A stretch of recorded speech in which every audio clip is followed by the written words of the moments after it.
Hi, this is Dr. Cooper, and this is a podcast for the ENG102 Freshman Composition course.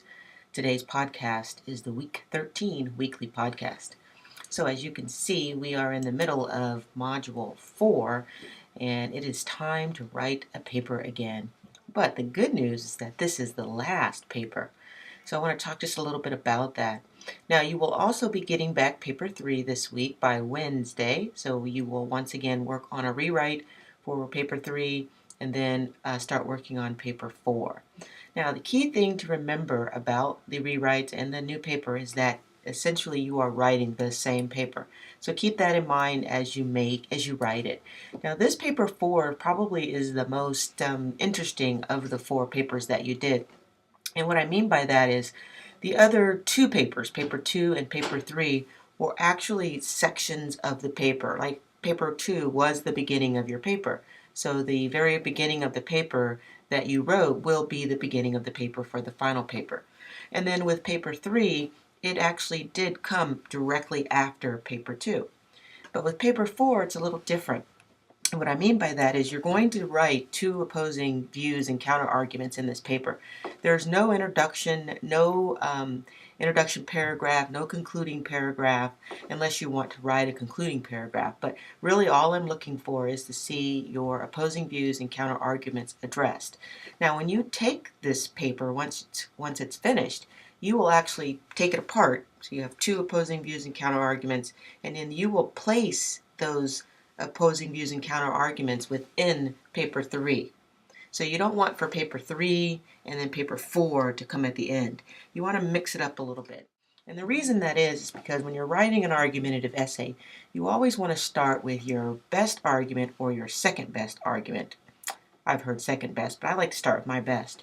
And then you want to end with your best argument or your second best argument.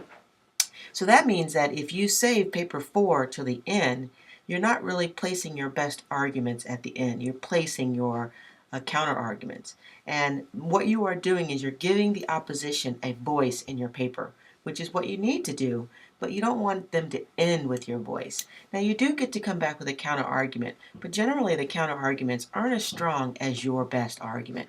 So what I'm trying to say is that you want to place your opposing views and counter arguments strategically within paper 3 when you turn in the final paper.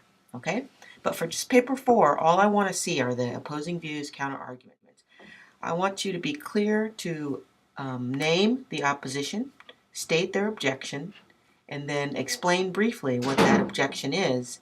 And then I need to see a clear counter argument. Now remember, to counter argue, you need to either accommodate or refute.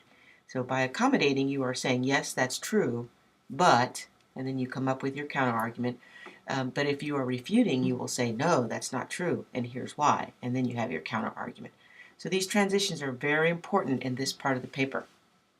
So paper 4 is a very easy paper. It will probably only come out to be about a page and a half, but try your best to get as much as you can, and then don't forget about using your sources. So the opposing views are not your views, so it's a good chance right there to use a source to present where that view comes from. And then, of course, you need to support your argument by backing it up with research as well in the counter argument. Okay?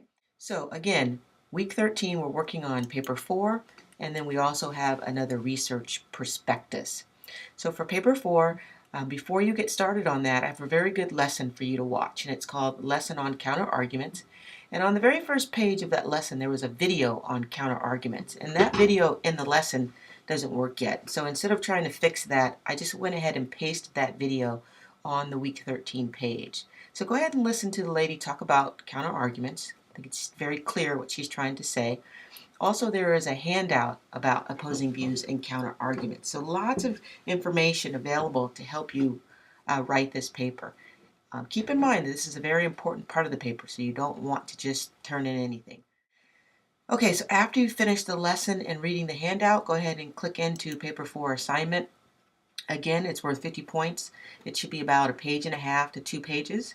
And you're going to present to me 2 opposing views and counter arguments. Don't forget to counter argue. That's the biggest mistake. And if you do that, it really starts to sound like you're confused in your own paper. and you don't want to look confused. Okay? So read the information that I provided for you and then go ahead and present your paper. So again, the paper is due by Sunday. I think I might extend that into next week a little bit, but you remember you have your rewrites to do as well. So you don't want to wait to the last minute. Okay, so research prospectus number 5. You only have 6, so this is the second to the last one. And this one is actually not due this Sunday, it's due next Sunday. But basically, you're finished with everything. You've done all of your research, you've completed all 10 assignments, you've completed all 4 pieces of the paper, and now it's time to start thinking about writing that final paper. So in this Research Prospectus 5, I want to hear about where you are going so far. Are you going to end up writing a position paper? Are you going to write a proposal paper? Are you going to use MLA? Are you going to use APA? How's it going? Do you need any more research? Do you think you're ready? Are you excited? Are you bummed? Are you, whatever it is that you are, you want to go ahead and tell me about it in your Research Prospectus number 5. So again, that's due April 22nd. So it's not this week, it's next week. And next week is really going to be all about sitting down and thinking about this final paper. So in week 14, you will have roughly 2.5 weeks after that to complete your, not after that, as part of that, to complete your final paper. And that's plenty of time, so I'm excited that I'm going to get lots of good papers. Okay, if you have any questions, let me know. Give me a call, an email, or text me, and I'll see you all online.